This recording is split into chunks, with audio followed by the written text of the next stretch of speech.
The fake newsters at 60 Minutes, on CBS, had its season premiere last night right there on the big television network. One of the people that they featured was the CEO of UFC, the Ultimate Fighting people, Dana White, who will help President Trump celebrate America's 250th birthday next 4th of July, with the UFC event at the White House. Check out how White silenced the fake news media reporter who tried to get him with a question about his fan base. We are definitely unapologetically masculine. Can this bubble over to too much? When you hear toxic masculinity, what's that mean? You tell me. No, you just said it. What's the definition of toxic? How can somebody be too masculine? Is that a possibility? Can you be too masculine? You tell me. No. You think so? The answer is hell no. Good stuff. He's completely unabashed. Remember when masculinity was good before the Democrat Party started, everybody cross-dressing and then having dance parties for the kids in kindergarten with street hookers twerking in front of them and all that stuff.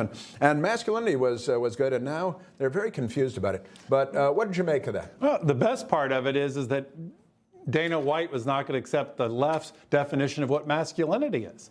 That masculinity is also courage and resilience and physical strength and emotional leadership.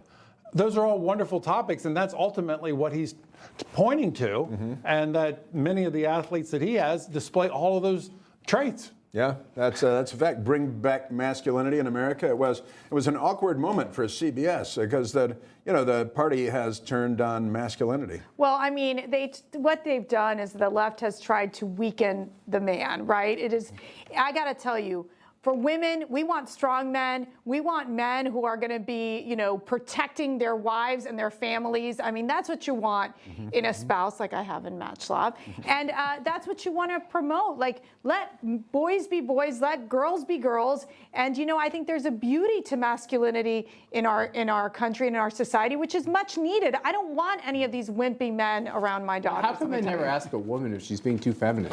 It's kind of a weird thing. You put it. It's almost like masculinity is something to be controlled, but femininity is something to be embraced. It's a weird dichotomy. So the interesting thing is, I agree with Dana White in that he doesn't know what toxic masculinity is, as one of those academic guys. And by the way, how many of you fought guys this weekend?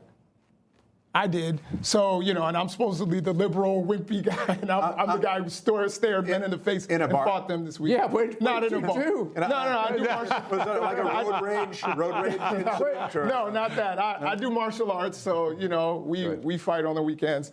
But I would say toxic masculinity is something that you have actually referenced, Matt, and that is like when society's expectations for men are too rigid, they act out in toxic ways. And again, it's not about rejecting masculinity. Everything you said is beautiful. That's a good thing in terms of masculinity. Being responsible and strong and, protecting people around you. I think those are all beautiful things. And the academics who came up with the concept of toxic masculinity, that's what they were talking about. Jason, I want to make the record clear. Yeah. I have never embraced the term toxic masculinity. I do think men can be lugheads, okay? Yeah. But I think this concept of toxic masculinity is a problem for our boys because I think masculinity is not something to be embraced. But that's one of the reasons why we have gender confusion. This is a very academic term. That's why it's wrong. No, so then people why just is the left plucked it out. Yeah. No, the right plucked it out and said, hey, this should be in regular everyday speech. It's kind of like therapy speech. I've never. If you've ever heard people say everybody's a narcissist, you don't do that. We didn't invent the term. We didn't use it against people. We didn't tell our first graders that the boys should be girls and the girls should be boys. These are all Democrat Party projects, and toxic nobody masculinity said that. They say it all the time. The left says it all the time. Who said that girls should be boys and boys should be girls? The first graders. Every Democrat the strippers twerking in their faces. Information. Truth. Is freedom. Is Newsmax. It's real news for real people.